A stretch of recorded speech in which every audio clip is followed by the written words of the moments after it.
Tercera parte. La sombra antes. Empiezan. Las perfecciones se acentúan. La flor extiende sus coloridos pétalos, amplios al sol. Pero la lengua de la abeja no les acierta. Se hunden de nuevo en el lodo, dando un grito.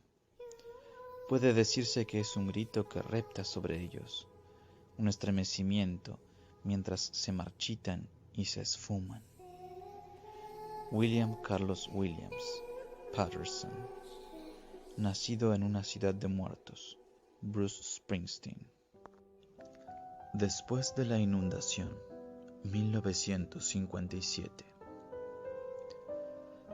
El terror, que no terminaría por otros 28 años, si es que terminó alguna vez, comenzó, hasta donde sé o puedo contar, con un barco de papel que flotaba a lo largo del arroyo de una calle anegada de lluvia. El barquito cabeceó, se ladeó, volvió a enderezarse en medio de traicioneros remolinos y continuó su marcha por Whitcham Street hacia el cruce de esta y Jackson. El semáforo de la esquina estaba a oscuras y también todas las casas en aquella tarde de otoño de 1957. Llovía sin cesar desde hacía una semana y 2 días atrás habían llegado los vientos. Desde entonces, la mayor parte de Derry había quedado sin corriente eléctrica y aún seguía así. Un chiquillo de impermeable amarillo y botas rojas seguía alegremente al barco de papel. La lluvia no había cesado, pero al fin estaba amainando. Caía sobre la capucha amarilla del impermeable y a oídos del niño sonaba como lluvia sobre el tejado de un cobertizo. Un sonido reconfortante, casi acogedor. El niño se llamaba Georgie Denbrough. Tenía 6 años. William, su hermano, a quien los niños de la escuela primaria de Derry conocían como Bill el Tartaja, estaba en su casa recuperándose de una aguda gripe. En ese otoño de 1957, 8 meses antes de que comenzasen realmente los horrores y 28 años antes del desenlace final, Bill el Tartaja tenía 10 años. El barquito junto al cual corría Georgie era obra de Bill. Lo había hecho sentado en su cama, con la espalda apoyada en un montón de almohadas, mientras la madre tocaba para Elisa en el piano de la sala y la lluvia batía monótonamente la ventana de su habitación. A 1/3 de manzana, camino del semáforo apagado, Whitcham Street estaba cerrada al tráfico por varios toneles de brea y 4 caballetes color naranja en los que se leía Ayuntamiento de Derry, Departamento de Obras Públicas. Tras ellos, la lluvia había desbordado alcantarillas atascadas con ramas, piedras y cúmulos de pegajosas hojas otoñales. El agua había horadado el pavimento al principio y arrancado luego grandes trozos. Hacia el mediodía del 4.º día de lluvia, algunos trozos de pavimento eran arrastrados por la intersección de Jackson y Whitcham como témpanos de hielo en miniatura. Muchos habitantes de Derry habían empezado por entonces a hacer chistes nerviosos sobre el arca. El Departamento de Obras Públicas se las había arreglado para mantener abierta Jackson Street, pero Whitcham estaba intransitable desde las barreras hasta el centro mismo de la ciudad. Todos estaban de acuerdo, sin embargo, en que lo peor había pasado. El río Candlestick había crecido casi hasta sus márgenes en los cereales y pocos centímetros por debajo de los muros de cemento del canal que lo conducía por el centro de la ciudad.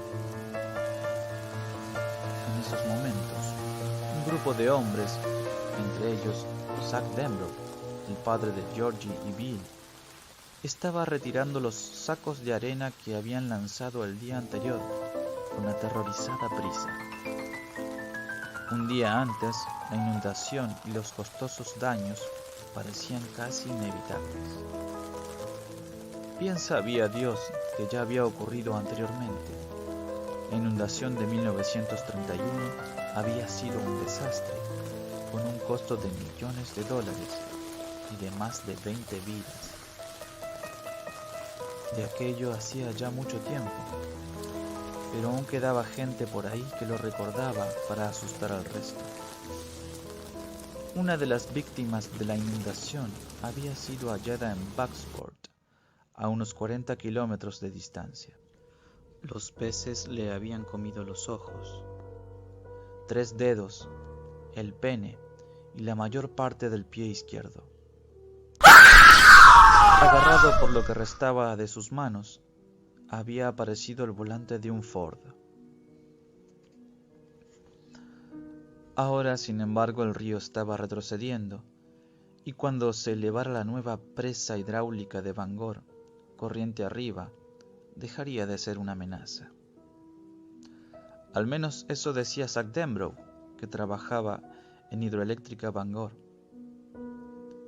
En cuanto a los demás, bueno, las inundaciones futuras esperarían. Lo importante era salir de esta, devolver la corriente eléctrica y después olvidarla. En Derry, olvidar la tragedia y el desastre era casi un arte, tal como Bill Denbrough llegaría a descubrir con el tiempo. Georgie se detuvo detrás de las barreras al borde de una profunda grieta abierta en la superficie de alquitrán de Whitcham Street. La grieta discurría casi exactamente en diagonal. Terminaba al otro extremo de la calle, a unos 12 metros de donde él se encontraba, colina abajo hacia la derecha. Rió en voz alta, mientras el agua, desbordada, llevaba su barco de papel hasta unas diminutas cataratas formadas por otra grieta en el pavimento. El agua había abierto un canal que corría paralelo a la grieta, y el barco iba de un lado a otro de la calle, arrastrado tan deprisa por la corriente que Georgie tuvo que correr para seguirlo. El agua formaba láminas de lodo bajo sus botas. Sus hebillas sonaban con un jubiloso tintineo, mientras Georgie Denbrough corría hacia su extraña muerte.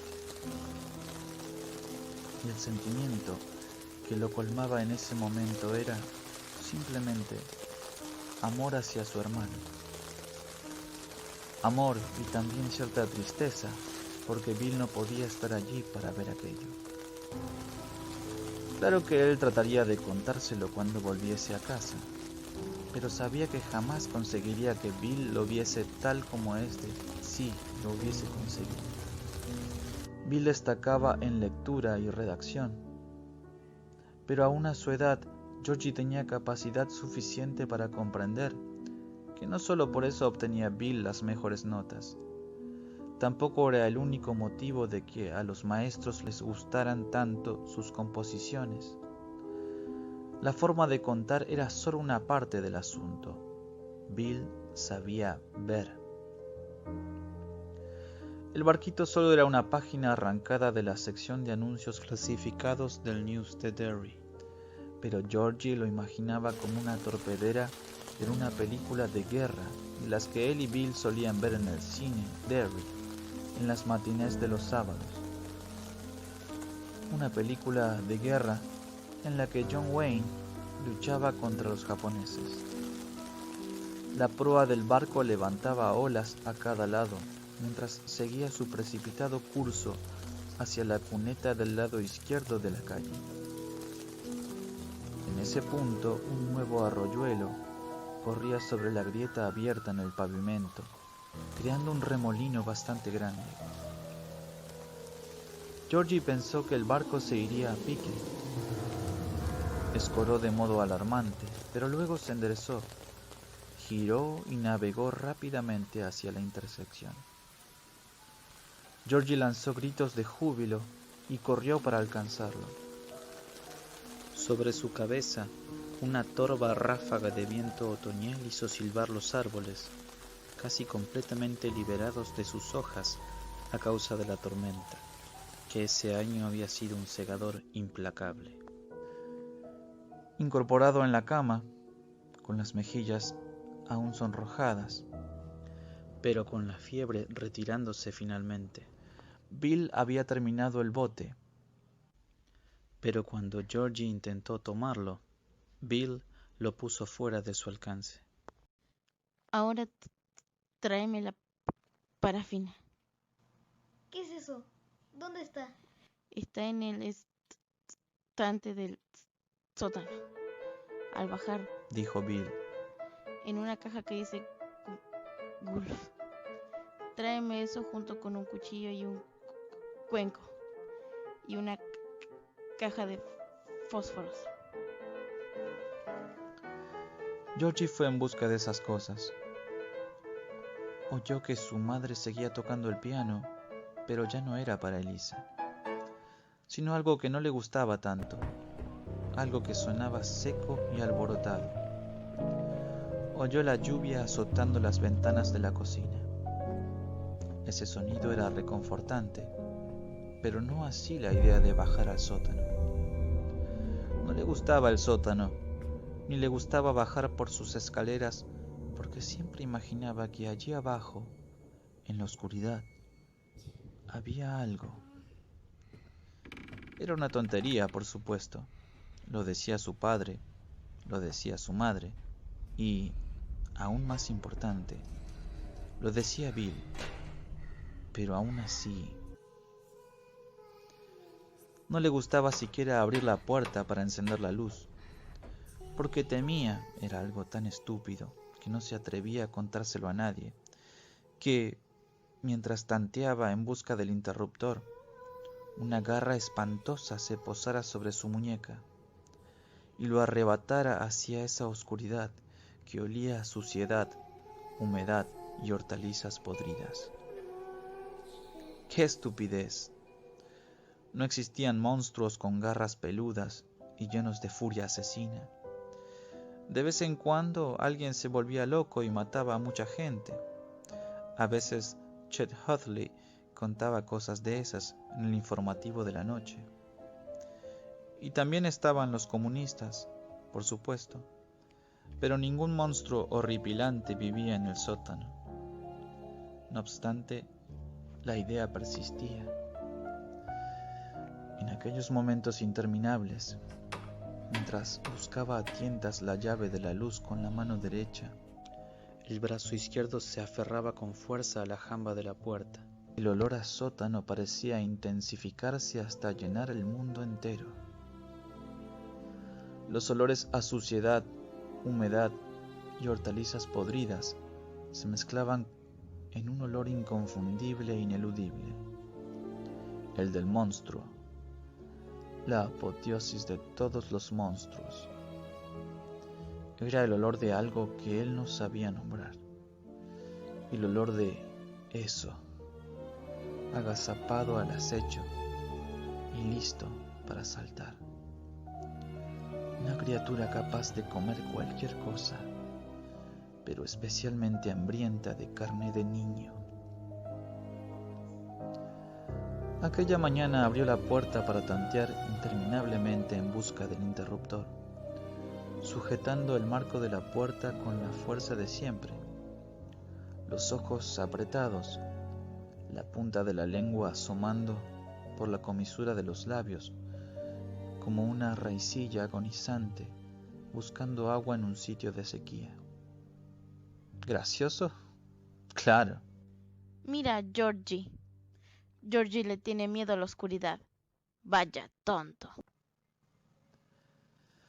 El sonido del piano llegaba desde lo que su padre llamaba sala de estar y su madre sala de visitas. Sonaba a música de otro mundo, lejana, como deben de sonar las conversaciones y risas de una playa abarrotada al nadador exhausto que lucha contra la corriente. Sus dedos encontraron el interruptor. Lo accionaron y nada. No había luz. Maldita sea, la corriente eléctrica. Georgie retiró el brazo como de un cesto lleno de serpientes. Retrocedió desde la puerta abierta, el corazón palpitante. No había corriente, por supuesto. Había olvidado que la corriente estaba cortada. ¿Y ahora qué? Decirle a Bill que no podía llevarle la caja de parafina porque no había luz y tenía miedo de que algo lo tomase en las escaleras del sótano. Algo que no era comunista ni un asesino loco, sino una criatura mucho peor. Algo que simplemente deslizaría una parte de su maligno ser entre los peldaños para tomarle por el tobillo. Sonaría ridículo. Otros podrían reírse de esas fantasías, pero Bill no se reiría. Bill se pondría furioso. Bill diría: A ver si creces, Georgie. ¿Quieres este barquito o no? Como si le leyera el pensamiento, Bill gritó desde el dormitorio: ¿Quieres muerto allá abajo, Georgie? No, ya lo llevo, Bill. respondió Georgie, y se frotó los brazos para que desapareciese la delatora carne de gallina. Solo me he entretenido en tomar un poco de agua. Bueno, pues date prisa.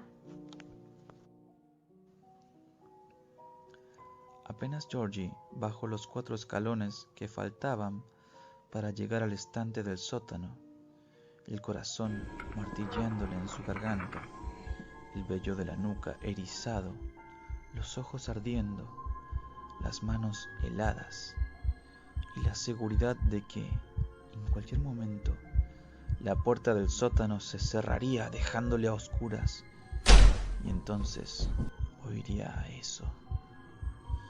Algo peor que todos los comunistas y los asesinos del mundo. Peor que los japoneses, peor que Attila el Huno, peor que los seres de 100 películas de terror. Eso, gruñendo profundamente. Georgie oiría el gruñido en esos segundos demenciales, antes de que eso se abalanzase sobre él y le despanzurrara las entrañas. A causa de la inundación, el hedor del sótano estaba peor que nunca. La casa se había salvado por encontrarse en la parte alta de Whitcham Street, cerca de la cima de la colina, pero abajo aún seguía el agua estancada que se había filtrado por los cimientos de piedra. El olor era terroso y desagradable. Georgie examinó los chismes del estante tan rápidamente como pudo. Latas viejas de betún kiwi y trapos para limpiar zapatos. Una lámpara de queroseno rota, 2 botellas de limpiacristales Windex, casi vacías, una vieja lata de cera Turtle. Por alguna razón, esa lata lo impresionó, y contempló la tortuga de la tapa con perplejidad hipnótica. La apartó luego hacia atrás, y allí estaba, por fin, una caja cuadrada con la inscripción Gulf.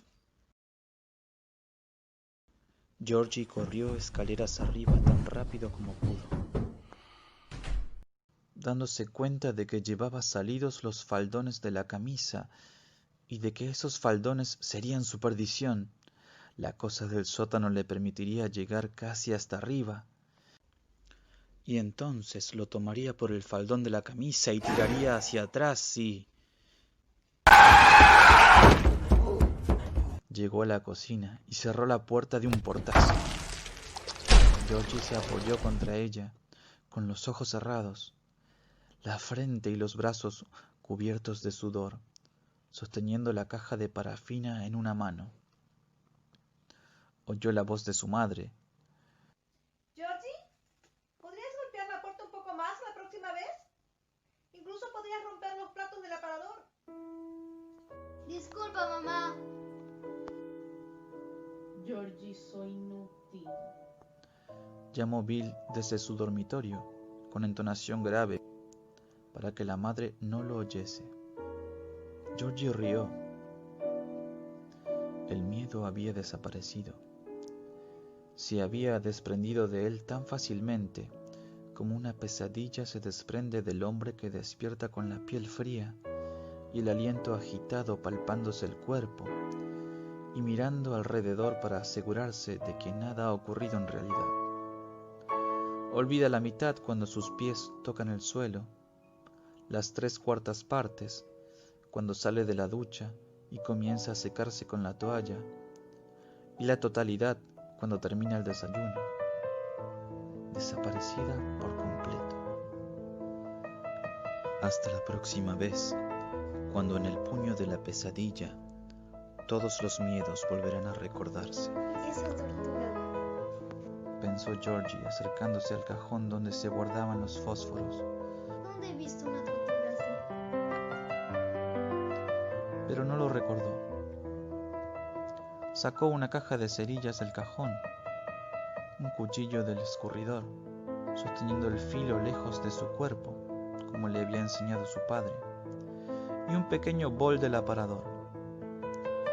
Luego volvió al cuarto de Bill. Eres un inepto, Georgie. Dijo Bill cordialmente mientras apartaba las cosas que había en su mesilla de noche. Un vaso vacío, una jarra de agua, Kleenex, libros y un frasco de Vicks Vaporub, cuyo olor Bill asociaría toda su vida a pechos flemosos y narices tapadas. También estaba allí la vieja radio Philco, pero no emitía ni a Chopin ni a Bach, sino una canción de Little Richard, aunque muy bajito, tan bajito que Little Richard perdía toda su cruda y elemental potencia. La madre, que había estudiado piano en Juilliard, detestaba el rock and roll. Más que detestarlo, lo abominaba, No soy ningún inepto. dijo Georgie sentándose en el borde de la cama y poniendo en la mesa las cosas que había traído. Sí lo eres. Dijo Bill. No eres otra cosa que un inepto de culo gordo, negro y asqueroso. Georgie trató de imaginar a un chico que solo fuese un culo con piernas y comenzó a reírse. Tienes un culo más grande que Augusta. Dijo Bill, también riendo. Tu culo es más grande que todo el estado. Replicó Georgie, lo que les hizo desternillarse de risa durante casi 2 minutos. Siguió una conversación en susurros, de las que tienen muy poco significado para quien no sea un niño pequeño. Acusaciones sobre quién tenía el culo más grande, quién tenía el orificio más negro, etc. Finalmente, Bill soltó una de las palabras prohibidas. Acusó a Georgie de ser un culo gordo, grande y lleno de mierda, con lo cual rieron a carcajadas. La risa de Bill se convirtió en un ataque de tos. Cuando por fin empezó a ceder, la cara de Bill había tomado un color de ciruela que Georgie contemplaba con cierta alarma. El sonido del piano se interrumpió. Los dos miraron en dirección a la sala, esperando el ruido del taburete y los pasos impacientes de la madre. Bill hundió la boca en el hueco del codo, sofocando las últimas toses, mientras señalaba la jarra. Georgie le sirvió un vaso de agua y él se lo bebió entero. El piano reinició para Elisa. Bill, el Tartaja, no olvidaría jamás esa pieza, y aún muchos años después no podría escucharla sin que se le pusiera carne de gallina. El corazón le daba un vuelco y recordaba: mi madre estaba tocando eso el día en que murió Georgie. ¿Vas a seguir tosiendo, Bill? No. Bill sacó un Kleenex de la caja, carraspeó ruidosamente el pecho y escupió en el papel, al que arrugó y arrojó al cesto que tenía junto a la cama, lleno de bollos similares. Por fin abrió la caja de parafina y dejó caer un cubo ceroso en la palma de su mano. Georgie lo observaba en silencio. A Bill no le gustaba que le hablase mientras hacía cosas, pero él sabía que si mantenía el pico cerrado, su hermano acabaría por explicar lo que estaba haciendo. Bill cortó con el cuchillo un trocito del cubo de parafina. Luego lo puso en el cuenco. Encendió una cerilla y la apoyó contra la parafina. Los dos niños observaron la llamita amarilla, mientras el viento agonizante impulsaba la lluvia contra la ventana en golpeteos ocasionales. Hay que impermeabilizar el barco para que no se hunda al mojarse, dijo Bill. Cuando estaba con Georgie tartamudeaba poco, a veces nada en absoluto. En la escuela, en cambio, tartamudeaba tanto que hablar le resultaba imposible. Los maestros miraban hacia otra parte mientras Bill se aferraba a los lados de su pupitre, con la cara casi tan roja como el pelo y los ojos entrecerrados, tratando de arrancarle alguna palabra a su terca garganta. Casi siempre la palabra surgía, pero a veces simplemente se negaba. A los 3 años había sido atropellado por un coche y arrojado contra la pared de un edificio. Había estado inconsciente durante 7 horas. Su madre decía que ese accidente le había provocado la tartamudez. A veces, Georgie tenía la sensación de que su padre y el propio Bill no estaba tan seguro. El trozo de parafina se había derretido casi completamente en el cuenco. La llama de la cerilla se apagó. Bill hundió el dedo en el líquido y lo sacó bruscamente con un leve silbido. Luego miró a Georgie con una sonrisa de disculpa. Quema, dijo. Pocos segundos después, hundió otra vez el dedo y comenzó a untar de cera el barco de papel. El material se secó rápidamente, formando una película lechosa. ¿Puedo poner un poco? Preguntó Georgie. De acuerdo, pero no manches las mantas si no quieres que mamá te mate. Georgie hundió un dedo en la parafina, que aún estaba muy caliente, pero ya no quemaba, y comenzó a untar el otro lado del barco. No pongas tanto, culo sucio. Dijo Bill. ¿Quieres que se hunda en el viaje inaugural? Perdona. Georgie terminó de untar la parafina y luego sostuvo el barco en las manos. Estaba un poco más pesado, pero no mucho. ¡Guau! Exclamó.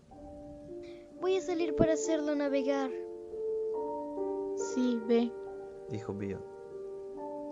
De pronto parecía cansado y no muy bien.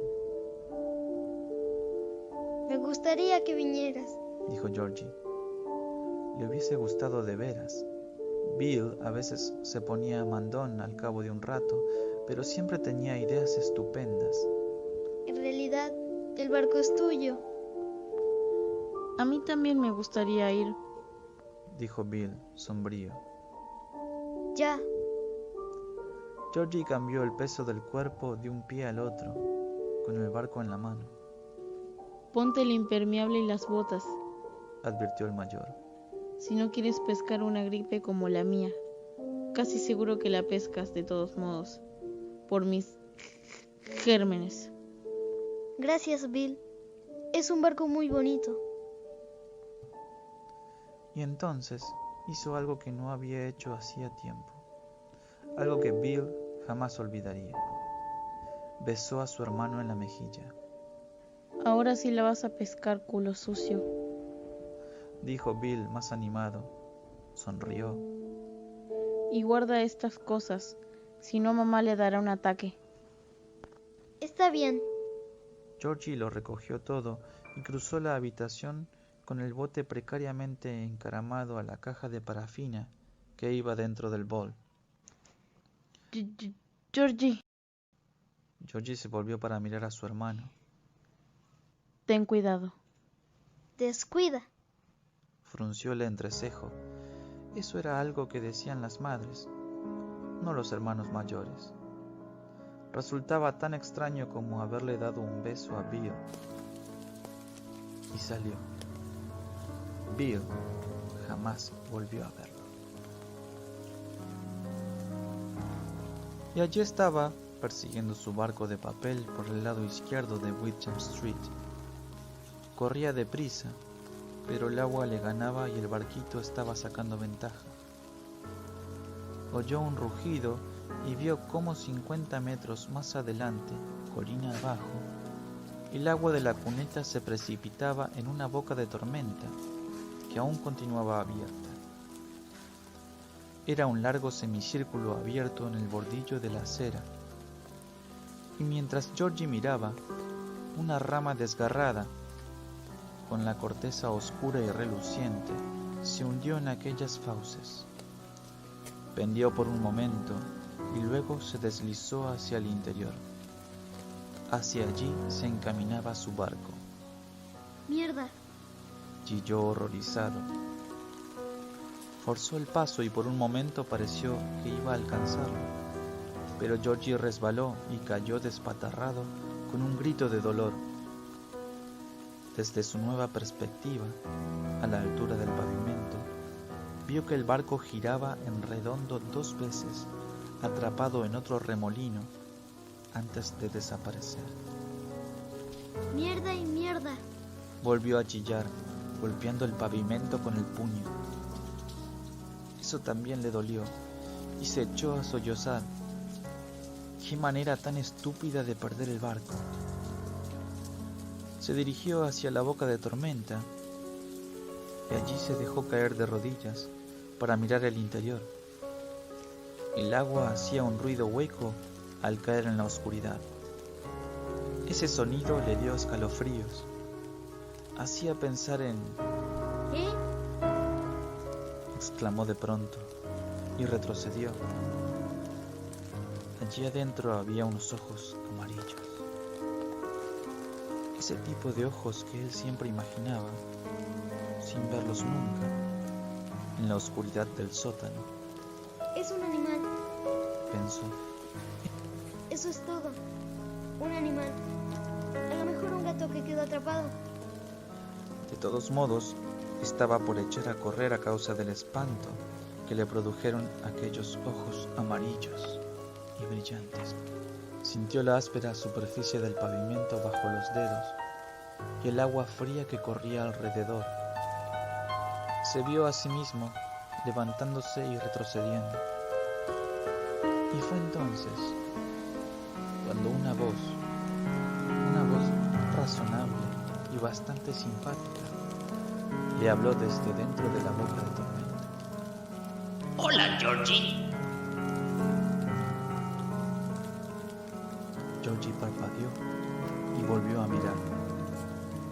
Apenas daba crédito a lo que veía. Era algo sacado de un cuento o de una película donde uno sabe que los animales hablan y bailan.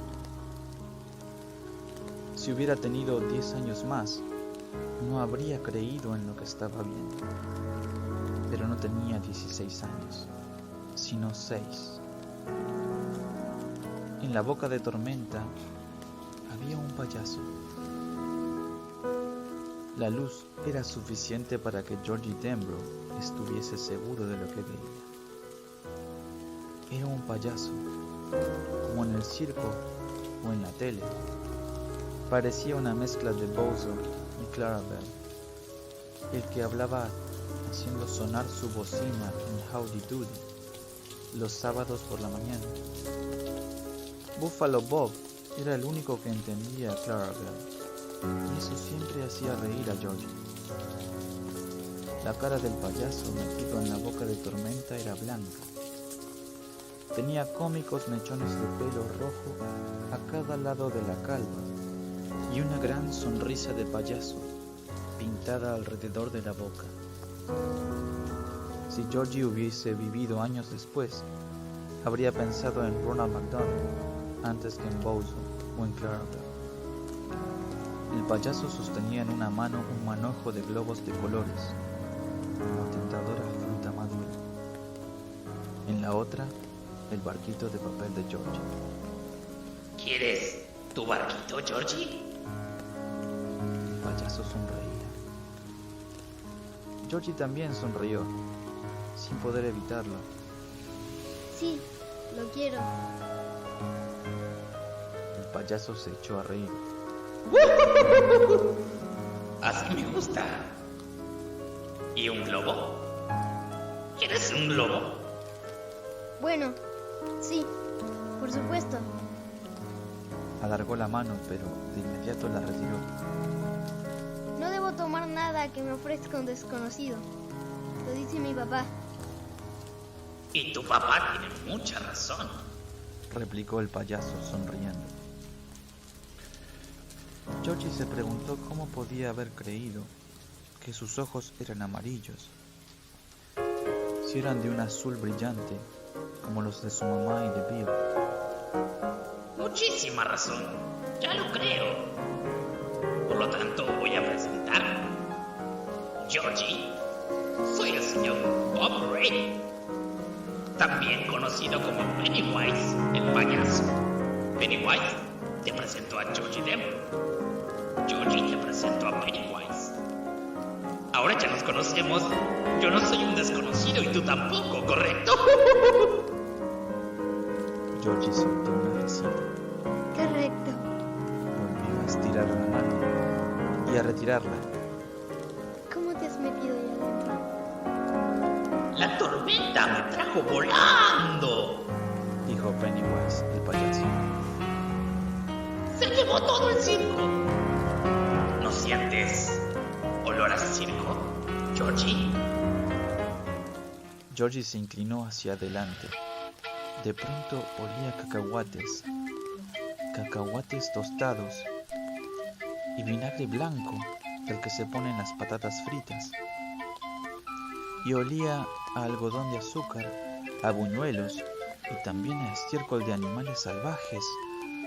Olía el aroma regocijante del aserrín. Y sin embargo, bajo todo eso olía a inundación, a hojas deshechas y a oscuras sombras en bocas de tormenta.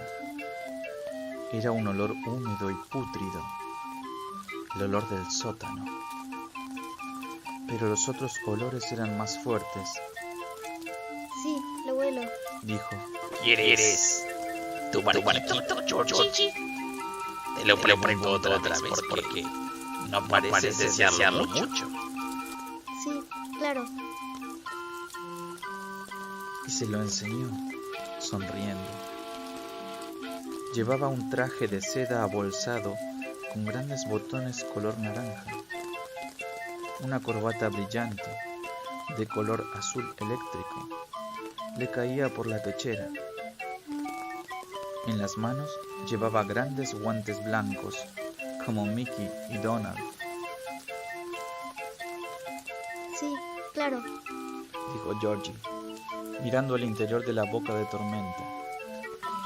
¿Y lobo? Los tengo rojos, verdes, amarillos, azules. ¿Flotan? ¡Oh! ¿Que si flotan? La sonrisa del payaso se acentuó. Oh, sí, claro que sí. Flotan. También tengo algodón de azúcar. Georgie estiró la mano. El payaso le sujetó el brazo.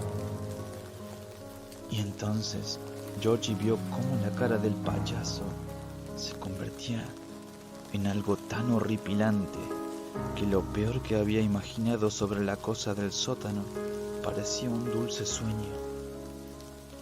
Lo que vio destruyó su cordura de un zarpazo. ¡Flotan! Croó la cosa de la alcantarilla, con una voz que reía como entre coágulos. Sujetaba el brazo de Georgie con su puño grueso y aguzanado. Tiró de él hacia aquella horrible oscuridad, por donde el agua corría y rugía y aullaba llevando hacia el mar los desechos de la tormenta. Georgie intentó apartarse de esa negrura definitiva y empezó a gritar como un loco hacia el gris cielo otoñal de aquel día de otoño de 1957. Sus gritos eran agudos y penetrantes, y a lo largo de toda la calle la gente se asomó a las ventanas y salió a los porches. ¡Flotan! Gruñó la cosa. ¡Flotan, Georgie! Y cuando estés aquí abajo conmigo, tú también darás. El hombro de Georgie chocó contra el bordillo. Dave Gardner, que ese día no había ido a trabajar al Shoeboat debido a la inundación, vio solo a un niño de impermeable amarillo, un niño que gritaba y se retorcía en el arroyo mientras el agua lodosa le corría sobre la cara, haciendo que sus alaridos sonaran burbujeantes. Aquí abajo todo flota. Susurró aquella voz nauseabunda, riendo, y de pronto sonó un desgarro y hubo un destello de agonía, y Georgie Denbrough dejó de existir. Dave Gardner fue el primero en llegar. Aunque llegó solo 45 segundos después del primer grito, Georgie Denbrough ya había muerto. Gardner lo agarró por el impermeable, tiró de él hacia la calle, y al girar el cuerpo de Georgie, también él empezó a gritar. El lado izquierdo del perro impermeable del niño estaba de un rojo intenso. La sangre fluía hacia la alcantarilla, desde el agujero donde había estado el brazo izquierdo. Un trozo de hueso, horriblemente brillante, asomaba por la tela rota. Los ojos del niño miraban fijamente el cielo, y mientras Dave retrocedía a tropezones hacia los otros que ya corrían por la calle, empezaron a llenarse de lluvia. En alguna parte del interior de la boca de tormenta, que ya estaba casi colmada por el agua, no podía haber nadie allá dentro, declararía más tarde el comisario del condado a un periodista del News de Derry con frustración indescriptible. Nadie habría resistido aquella corriente brutal. El barquito de Georgie siguió su veloz marcha por aquellas cámaras tenebrosas y por los largos corredores de cemento en los que el agua rugía y repicaba. Durante un rato corrió paralelo a un pollo muerto que flotaba con sus amarillentas patas apuntadas hacia el techo chorreante. Luego, en alguna confluencia al este de la ciudad, el pollo fue arrastrado hacia la izquierda mientras el barquito de Georgie seguía en línea recta.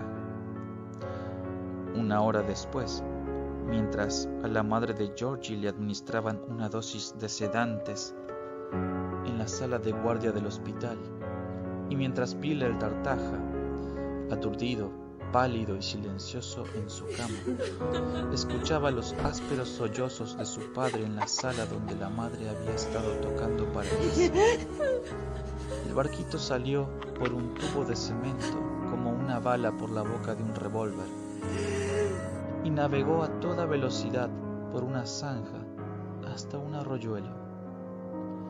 Cuando se incorporó al hirviente y henchido río Penobscot, 20 minutos después, en el cielo empezaban a asomar los primeros claros de azul. La tormenta había pasado. El barquito se tambaleaba y se sumergía y a veces se llenaba de agua, pero no se hundió. Los dos hermanos lo habían impermeabilizado bien. No sé dónde acabó por naufragar, si alguna vez lo hizo. Tal vez llegó al mar y allí navega eternamente como los barcos mágicos de los cuentos. Solo sé que aún estaba a flote en el seno de la inundación cuando franqueó los límites de Derry, Maine, y allí abandonó esta historia para siempre.